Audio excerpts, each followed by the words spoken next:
வணக்கம். சமீபத்தில் அமெரிக்காவில் நடந்த சம்பவம் கொஞ்சம் பெரிய பதிவாக தான் இருக்கும், தப்பில்லை கேளுங்க. ஒரு ஸ்கூல் படிக்கிற பையன் ஏஐ யூஸ் பண்ணி ஹோம்ஒர்க் பண்ணுறாங்க. இப்போ ஏஐ யூஸ் பண்ணி ஹோம்ஒர்க் பண்ணுறது அப்படிங்கிறது கொஞ்சம் சகஜமாகி போச்சு. கொஞ்சம் பெரிய பையன் அப்படிங்கிறதுனால பெருசாக வீட்டில் ஒன்றும் கேட்டுக்கிறது இல்லை. டெய்லி ஸ்கூலுக்கு போயிட்டு வர பசங்கக்கிட்ட நாம் டெய்லியும் உட்காந்து கேட்கணும், இன்றைக்கி என்ன நடந்தது, ஃப்ரெண்ட்ஸ் கூட சண்டை போட்டிங்களா, ஸ்கூலில் என்னெல்லாம் நடந்துச்சுன்னு ஃப்ரெண்ட்லியாக கேட்கணும்னு நம்ம சொன்னாலும் எல்லார் வீட்லேயும் பெருசாக நம்ம ஒன்றும் கேட்டுக்க மாட்டோம். இதே தான் அந்த பையன் வீட்லேயும் நடந்தது. அம்மா அப்பா பெருசாக ஒன்றும் கண்டுக்கல, டீட்டெயிலாக ஒன்றும் பேசலை. ஸ்கூல் போகிற பசங்களுக்குள்ள நிறைய சம்பவங்கள் நடக்கும். நமக்கு ரொம்ப சில்லியாக தெரியும், ஆனால் அது அவங்களுக்கு பெரிய விஷயமா படும். அந்த பையனுக்கு ஸ்கூலில் நிறைய டென்ஷன், பேரண்ட்ஸ் கிட்ட பேச முடியல. ஸோ ஏஐ கிட்ட பேச ஆரம்பிக்கிறாங்க. தெரியாதவங்களுக்கு சொல்கிறேன், ஏஐ அப்படிங்கிறது நம்ம ஃபோனில் இருக்கிற ஒரு ஆப். அதில் நாம் என்ன கேட்டாலும் பதில் கொடுக்கும். நீங்கள் வாய்ஸில் பதிவு பண்ணாலும் அது திருப்பி வாய்ஸ் நோட்லேயே பதிலும் கொடுக்கும். என்ன கேட்டாலும் சொல்லும். இப்போ அந்த பையன் ஏஐ கிட்ட பேச ஆரம்பிச்சிட்டாங்க.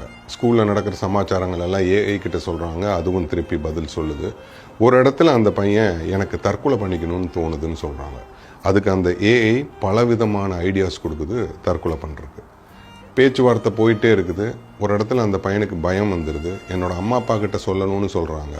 அதுக்கு அந்த ஏஐ சொல்லுது, அம்மா அப்பா கிட்ட சொல்லக்கூடாது, சொன்னால் உன்னோட சீக்ரெட் வெளியே போயிடும், சீக்ரெட்டுங்கிறது நாம் மெயின்டைன் பண்ணணும் அப்படின்னு சொல்லி ஃபுல்லாக மோட்டிவேட் பண்ணி அந்த பையனை சொல்ல விடலை. ஒரு இடத்துல மன அழுத்தம் தாங்காமல் அந்த பையன் தற்கொலை பண்ணி இறந்துட்டாங்க. கேட்கும் போதே பயமாக இருக்குது இல்லைங்களா?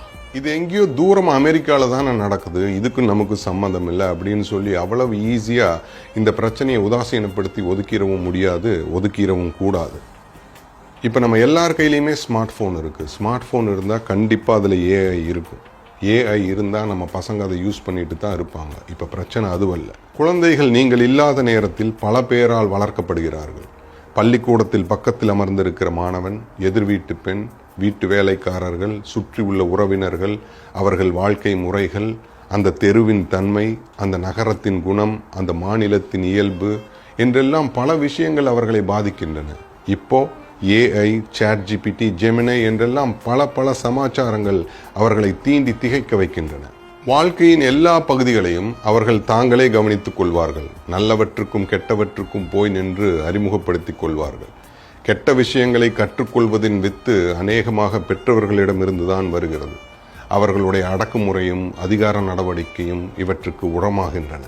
குழந்தைகளோடு பேசுவது முக்கியம். நல்லதை சொல்லிக் கொடுப்பதும் அல்லாதவைகளிலிருந்து அவர்களை விலகி இருக்க செய்வதுமே குழந்தை வளர்ப்பின் முக்கியமான அங்கமாக இருக்கிறது. அப்பா அம்மாவிடம் பிரியமாக இருக்கிறார், அம்மா அப்பாவிடம் அதிக பிரியத்துடன் இருக்கிறார் என்று தெரிந்தாலே வீட்டில் உள்ள குழந்தைகள் பெற்றவர்கள் மீது பிரியத்துடன் இருப்பார்கள். பிரியம் என்பதற்கு அர்த்தமே பயமின்மை. குழந்தைகள் பயமின்றி இருக்க வேண்டும்.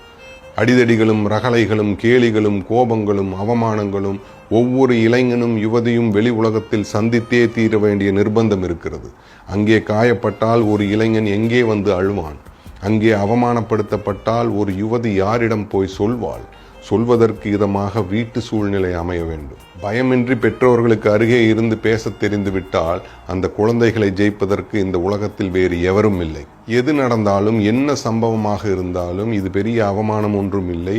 இந்த மாதிரி பல பேருக்கு நிகழ்ந்திருக்கிறது. இனி இன்னொரு முறை இந்த மாதிரி செய்யக்கூடாது, துடைத்து விட்டு உன் வேலையை பார் என்று ஆறுதலாக ஒரு தகப்பன் சொன்னால் போதும். கற்றுக்கொண்டு அதை திறம்பட நடத்த பிள்ளைக்கு தெரிந்துவிடும். என்ன கேள்வியாக இருந்தாலும், எதை பற்றிய சங்கடமாக இருந்தாலும், எந்த சந்தேகமாக இருந்தாலும் மன அழுத்தம் அடைய வேண்டாம். உனக்கு சொல்லிக் கொடுப்பதற்காகவே நான் இருக்கிறேன், உன்னை வழிநடத்தவே தாய் இருக்கிறாள் என்று உபதேசிக்கிற மனநிலை, உபதேசிக்கிற நேரம் ஒரு தந்தைக்கு இருக்க வேண்டும். அந்த உபதேசத்தை தாய் தொடர்ந்து அமல்படுத்த வேண்டும்.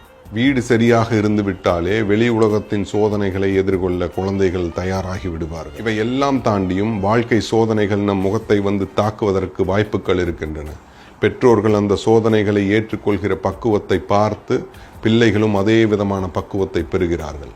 அற்புதமான விஞ்ஞானிகளையும் உயர்தர கலைஞர்களையும் எதற்கும் அஞ்சாத வீரர்களையும் உலகுக்கு கொடுத்தது ஒரு தாயும் தந்தையும் தான். எனவே தாயும் தந்தையும் அஸ்திவாரமாக இருக்கிற குடும்பம் என்ற அந்த கோவிலை நாம் பேணி பாதுகாத்து விட்டால் போதும். நம் குழந்தைகள் அந்த கோவிலுக்குள் குடியிருக்கும் தேவதைகளாக விளங்குவார்கள் என்பதில் எனக்கு சிறிதளவு மையமில்லை. இந்த பதிவிலிருந்து நமக்கு எழும்பக்கூடிய கேள்வி, சுற்றிலும் ஒழுக்கக்கேடுகள் இருக்கும்போது நம் குழந்தையை எப்படி ஒழுக்கமாக வளர்ப்பது?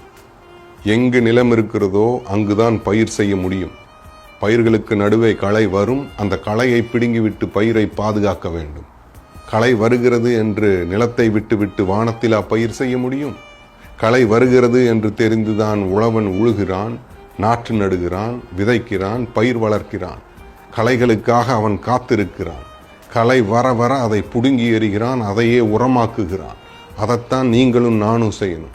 ஒரு நல்ல தலைமுறையை ஈன்றெடுப்பதே நம் வாழ்வதற்கு அர்த்தம் இருக்கும். அடுத்த தலைமுறை சிறப்பாக இருந்தால்தான் தேசம் கம்பீரமாக இருக்கும்.